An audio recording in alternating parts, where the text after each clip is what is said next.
नमस्कार. वॅक्सिन तयार करायचे असेल तर त्याला बराच काळ लागतो. वॅक्सिनचे ट्रायल होतात, इफेक्ट, साईड इफेक्ट तपासले जातात, रिसर्च होतात. त्यात वेगवेगळ्या कंपनीच्या वेगवेगळ्या वॅक्सिन आल्या व आपण सर्वांनी त्या घेतल्याही. पण आता या विषयावर आपण का बोलतो आहे तर कोरोनाच्या काळात ॲस्ट्राझेनिका नावाच्या कंपनीने कोविडशिल्ड नावाची लस तयार केली व ती बऱ्याच व्यक्तींना देण्यात आली.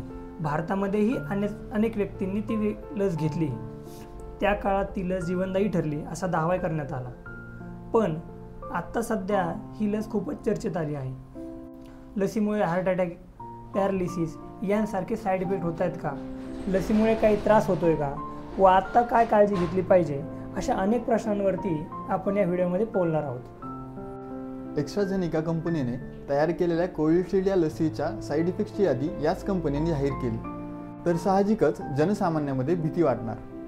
कोविशिल्ड लसीचे कोणते साईड इफेक्ट असू शकतात हे कंपनीने सांगितले आहे.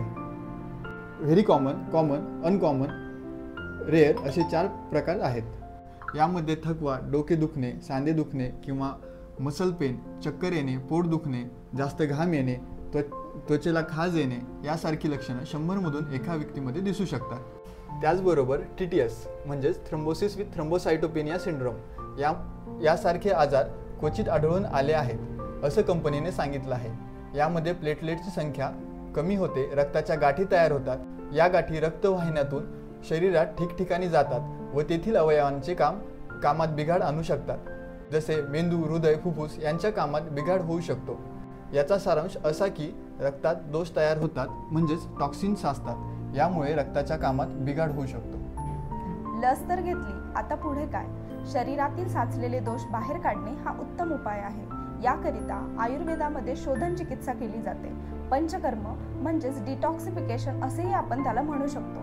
यामध्ये 5 प्रकारची कर्म केली जातात: वमन, विरेचन, बस्ती, नस्य व रक्तमोक्षण.